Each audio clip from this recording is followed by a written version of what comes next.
What is up, guys, and welcome back to an episode of F1 Mobile Racing Career Mode. We're here for episode number 12 today for the start of Season 3. If you guys did miss the previous episode at the Brazilian Grand Prix, then be sure to go check that one out before you see this one, our end to Season 2.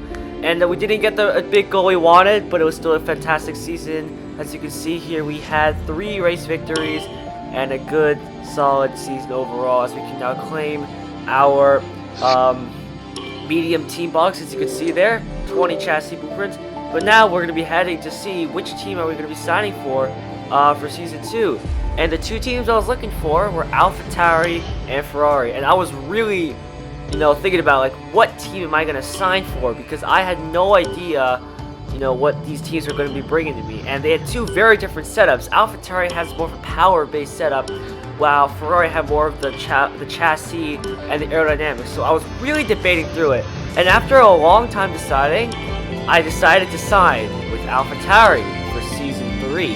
And we will be signing the Challenger contract. I will be waiting for the Expert contract until Season 4.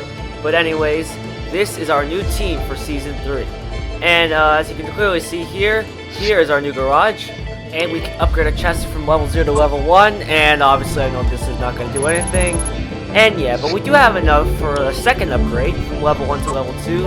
What is this going to give us? This is going to give us a decent boost in aero, and it's not going to nerf too much of the other stuff, which is good. So hopefully that'll be good for the first race. So here is the qualifying format. Looks like Perez is up front with Vettel, Bottas, Ricciardo, Verstappen, Hamilton. Our teammate Gasly's in 7th with Alonso, Ocon, and Stroll completing the top 10. And we have had pole in the last 2 times I've raced here, so can we make it 3 poles in a row? I mean, who knows? Let's see, we go. 3, 2, 1, go for our first lap. And DR's wide open with our new team. And as we come down the main straight towards turn 1, about 165 miles an hour, about 167, I think I saw there. And the car responding quite well, I must say, as we now come out of the long right-hander of turn 3 and towards the start of sector 2. What sector time is this going to give us? It's going to be a 23.73, and it is a green first sector, as we went a bit wide there and missed the apex a little bit, but that's okay, as we now come towards the left-hander going a bit deep, but we missed that apex a little bit as well. And I gotta say, it was a little hard at first transitioning with the AlphaTauri from the Alfa Romeo at this moment in time, but I'll explain later just a little bit as we now continue our qualifying lap. And we get this corner right, don't touch the curbs too much, as we now rocket down the back street for the start of sector 3. Purple second, the 29.78, that's good. And now hard on the brakes, down a second, get that corner right, and then coming towards the long right-hander where you just try to throw it in, pray your car sticks. We lifted off there a little bit just to ensure that we make the corner, and then coming into the final part of the lap, absolutely murder these curbs, 1 and 2. There we go. As we come out of the final corner, getting ready to open DRS for the main straight. What lap time is this going to give us, and where is this going to put us for tomorrow's race?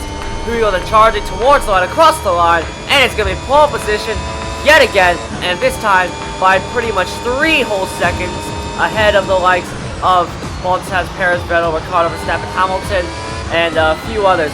So now, let's get on with the race. So here's the starting grid. It's us, Bottas, Perez, Vettel, Ricciardo, Verstappen, Hamilton, Norris, Sainz, Stroll, Alonso, Raikkonen, Ocon, Gasly, Leclerc, Giovinazzi, Mazepin, Schumacher, Russell, and Latifi complete the grid.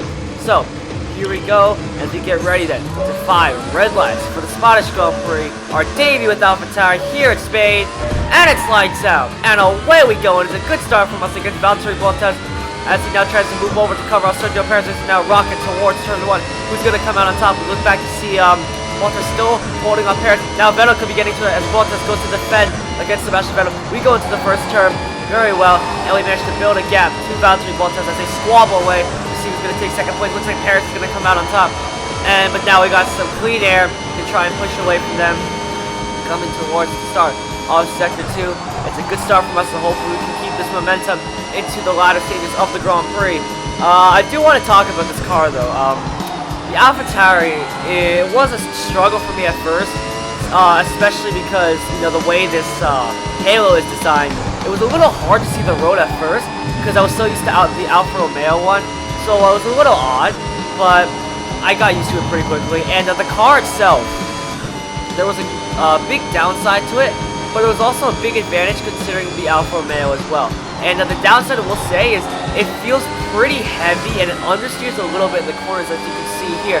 Like, well, not really, you can't really see it, but I mean, in the Alfa Romeo, I could probably go flat out there, but in this car, I was not confident going flat out, as we murder those curbs.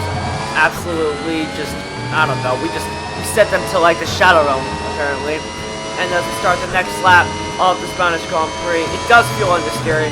The brakes are not as good. The car doesn't feel as light. It feels more grounded, which isn't that great. But on the other side, it has a much better power unit, which helps to defend against our rivals. Because the thing I was struggling with as we go pretty wide, and we somehow keep it on the track there, as we don't mess around too wide and absolutely bottle our race.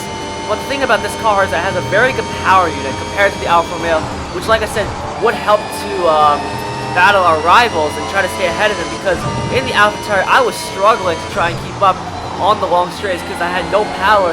But in this car there's a bit more power to it, so hopefully that'll help us, you know, when we're doing these long straights and these qualifying runs where top speed matters as you come out of the chicane and towards the start of Sector 3 out of the long right-hander. Look at the gap we built to Sergio Perez, 5.96 seconds behind as we start Sector 3, coming towards the left-hander, hard brake down to third gear or second, and you can see there in the Alfa Romeo, I probably could have got that corner better, but I just didn't. As we go here though, I managed to find a flat-out surprise number, so maybe the AlphaTauri isn't as understeer as I thought it was. As we come towards this section, getting that corner, we missed that apex a little bit, we missed this apex a little bit as well, and we go a bit wide, but that's alright, as we can make it up with our strong power unit. As we start now the final lap of the Spanish Grand Prix. Look at the gap we've got to Sergio Perez right now, about 7 seconds as I speak, as we cross the line to start the final lap. And it feels good to be in this car, it feels good to be in the new team. I was thinking of signing, you know, with Ferrari, considering, you know, I was technically quote-unquote in the Ferrari Academy, but I felt like with the Ferrari we'd also be struggling a lot with the power, even though they could have been better in the corners. I think AlphaTauri was definitely the right decision, to be honest, as we now come towards the start of Sector 223.23 as our first sector, not a purple sector. Let's see if I can pull together a good lap here. As we go to this corner, I braked a little too early there, and the result has been getting us a corner cut penalty, but that's alright, as we now keep marching our way forward, and we go a bit wide there. We just touched the ground. It's going to slow us down a little bit, but we still maintain the lead from Sergio Perez. One time there, Ricardo's up in fourth. I haven't been talking much about the other drivers really here. I was talking about, you know, the car itself as we come towards this corner, and we do get it right this time as we now come through the left and the right-hander for one last time. I don't know, could we honestly go a bit wide, and we do just douse our tires with the gravel and get a corner cut penalty, but that won't matter too much. But could AlphaTauri, you know, potentially be a title fighter here? Could we win our first title with AlphaTauri? Who knows, as we're going to be coming across the line to win the Spanish Grand Prix for our debut with AlphaTauri. What a fantastic race. Ahead of Perez, Bottas, Ricardo, Vettel, Verstappen, Hamilton, Alonso Stroll, and Norris Gasly. Our teammate finishes in 13th. Thank you all so much for watching. If you guys did enjoy the video, please be sure to leave a like and subscribe, and I'll see you in my next video. Goodbye.